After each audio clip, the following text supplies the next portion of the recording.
تو ورنہ اس کے لیے تو رنگ رلیاں بہت تھیں آگے، بہت بڑی راہیں کھلی ہوئی تھی.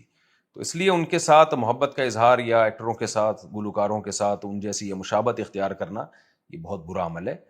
تو گناہ کرنا الگ چیز ہے، گناہ گاروں سے محبت ہونا اس سے بھی زیادہ بری چیز ہے. محبت جو ہے نا، محبت، یہ بعض لوگ گناہ گار ہوتے ہیں لیکن محبت ان کو علماء سے ہوتی ہے، تو یہ بڑی نیکی کی بات ہے. تو اور بعض لوگ گیٹ اپ نیکوں والا ہوتا ہے ان کا، اور تھوڑا بہت کچھ نماز روزہ بھی ہوتا ہے، لیکن محبت ان کو گلوکاروں اور فنکاروں سے ہوتی ہے. وہ کہتے ہیں کاش ہم بھی ایسے ہوتے.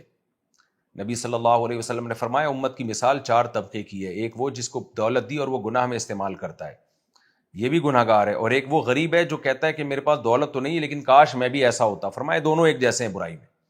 اور کچھ ایسے ہیں جن کے پاس پیسہ نہیں ہے لیکن ان کی تمنا ہے کاش جن کے پاس پیسہ ہے ہم بھی ان جیسے ہوتے اور ہم بھی ان جیسے خیر کے کاموں میں خرچ کرتے. تو آپ نے فرمایا یہ دونوں اجر میں برابر ہیں.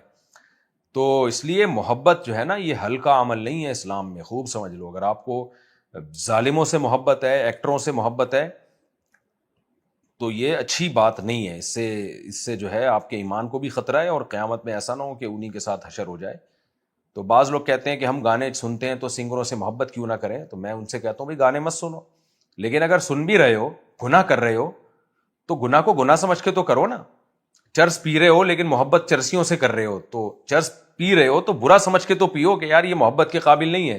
تو ایک برائی سے تو بچ جاؤ کہ شاید اس نفرت کی وجہ سے اللہ آپ سے وہ گناہ چھڑوا دے.